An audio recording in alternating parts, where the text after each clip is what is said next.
नमस्कार दोस्तों, आज हम आपके सामने लोभ का फल कहानी लेकर आए हैं। किसी नगर में हरिदत्त नामक एक ब्राह्मण निवास करता था।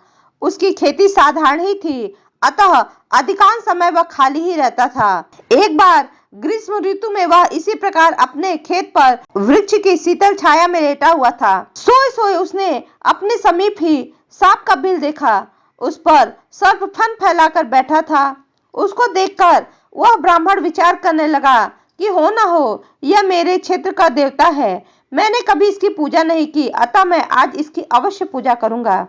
यह मन में विचार उठते ही वह उठा और कहीं से जाकर दूध मांग लाया। उसे उसने एक मिट्टी के बर्तन में रखा और बिल के समीप जाकर बोला, हे क्षेत्रपाल, आज तक मुझे आपके विषय में मालूम नहीं था, इसलिए मैं किसी प्रकार की पूजा अर्चना नहीं कर पाया। आप मेरे इस अपराध को क्षमा कर दें, मुझ पर कृपा कीजिए और मुझे धन धान्य से समृद्ध कीजिए। इस प्रकार प्रार्थना करके उसने उस दूध को वहीं रख दिया और फिर अपने घर को लौट आया। दूसरे दिन प्रातःकाल जब वह अपने खेत पर आया तो सर्वप्रथम उसी स्थान पर गया। वहां उसने देखा कि जिस बर्तन में उसने दूध रखा था उसमें एक स्वर्ण मुद्रा रखी थी।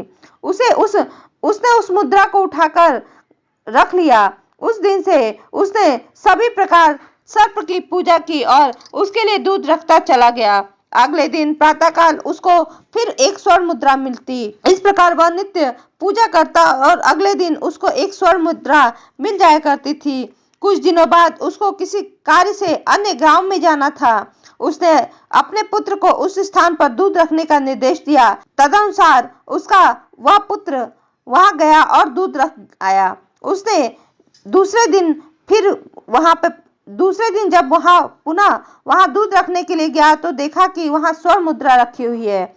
उसने उस स्वर्ण मुद्रा को उठा लिया और मन ही मन सोचने लगा कि निश्चय ही इस बिल के अंदर स्वर्ण मुद्राओं का भंडार है। मन में यह विचार आते ही उसने निश्चय किया कि बिल को खोदकर सारी मुद्राएं ले ली जाएगी। सर्प का भय था, किंतु जब दूध पीने के लिए सर्प बाहर निकला तो उसने उसके सिर पर लाठी का प्रहार किया।